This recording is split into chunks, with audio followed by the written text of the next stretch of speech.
NEET 2024 में हमने कई सारी चीजें देखी, पेपर लीक होना, पेपर लीक होने के सबूत मिलना, उसका एलिगेशन लगना, सुप्रीम कोर्ट की सुनवाई, ग्रेस मार्क्स और कट ऑफ का जंप होना। सबसे बड़ा सत्य इसमें यही है, कट ऑफ का जंप होना। साल दर साल कट ऑफ में जंप आ रहा है। कट ऑफ के जंप को इसको रोकने के लिए एनटीए 2025 में क्या कर सकता है? क्या एलिजिबिलिटी क्राइटेरिया में चेंज ला सकता है? और एलिजिबिलिटी क्राइटेरिया में चेंजेस आते हैं तो क्या आप उसमें एलिजिबल हैं, और क्या अभी जो एलिजिबिलिटी क्राइटेरिया है उसमें आप एलिजिबल हैं? सो ये वीडियो फ्रेशर लोगों के लिए बहुत खास, और इसी के बाद जो मल्टीपल टाइम्स के ड्रॉपर हैं उनके लिए भी ये वीडियो काफी खास होने वाला है। चलिए देखते हैं इस सेशन में। मेरा नाम है अनुपम उपाध्याय, आप सभी का स्वागत है अनअकैडमी नीट के इस चैनल पर। सबसे पहली बात जब निकल करके आएगी तो आएगी सिलेबस में।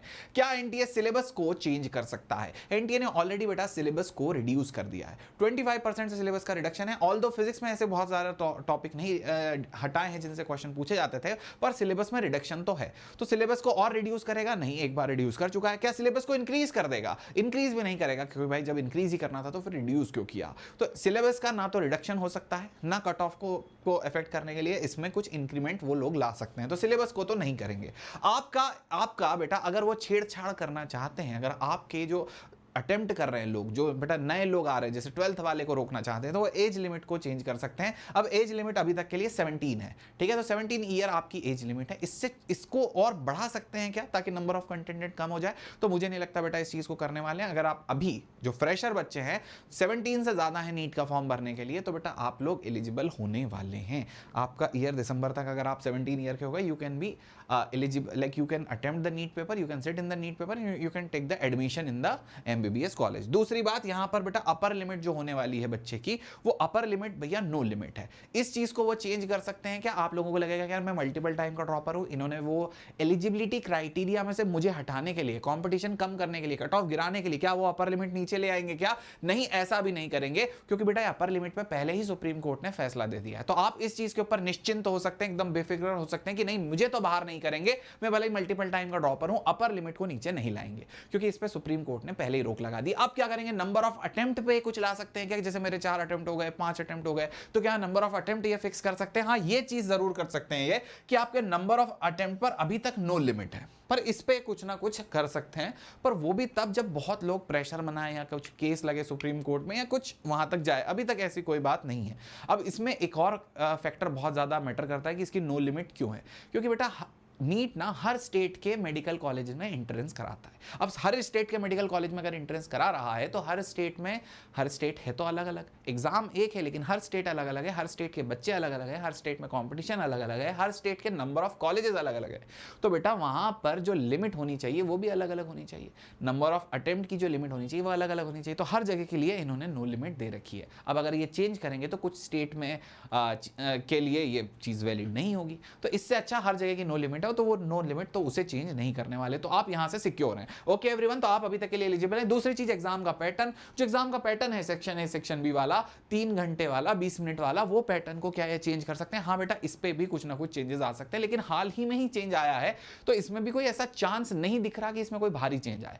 ऑल्दो बेटा एनटीए है, अगर उन्हें लग रहा है कि उन्हें कट ऑफ ऊपर ले जाना है, तो वो 2, 3, 4 सेक्शन यहां पर ला सकते हैं, नए तरह का कुछ पेपर का पैटर्न बना सकते हैं। लेकिन अभी के लिए मोस्ट ऑफ द चांस यही लगता है कि यही पैटर्न चलेगा, क्योंकि हाल ही में ही चेंज हुआ है। दूसरी बात, अगर यहां पर बात करें तो पेपर के डिफिकल्टी से रिगार्डिंग बात करें, तो क्या पेपर में डिफिकल्ट क्वेश्चन डाल देंगे? तो बेटा पेपर के डिफिकल्टी के साथ तो ये हर बार ही खेलते हैं।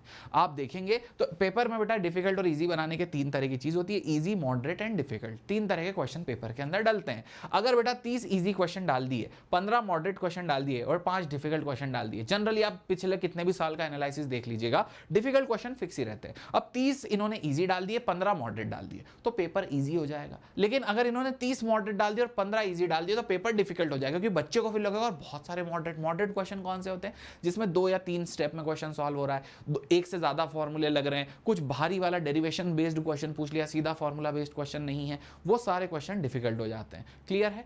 असर्शन रीजन कुछ बहुत ज्यादा ट्रिकी सा पूछ लिया, कोई बहुत अंदर वाले नॉलेज के ऊपर पूछ लिया, वो सब मॉडरेट क्वेश्चन हो जाते हैं। Got it everyone?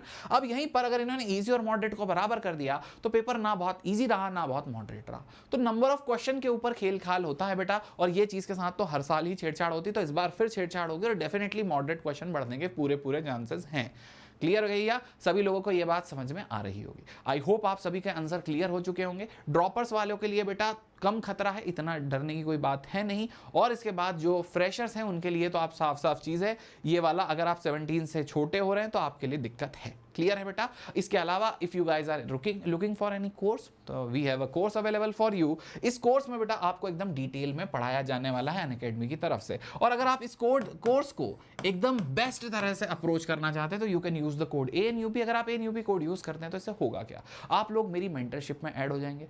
आपकी जो भी दिक्कत परेशानी समस्या होगी, जो डाउट होंगे, जो मेंटरशिप से रिलेटेड डाउट होंगे किसी भी सब्जेक्ट में, वो मेरी टीम आपके लिए हैंडल करके देने वाली है। ठीक है बेटा? पूरे ग्रुप्स होंगे आपके पास, हमेशा पूरे अवेलेबल होंगे टीचर्स मेंटर्स। वहां पर आपको मेरी पर्सनल मेंटरशिप मिलेगी, 1-to-1 गाइडेंस आपको चाहिए होगी तो वो भी वहां पर आपको इसी मेंटरशिप ग्रुप में मिलेगी।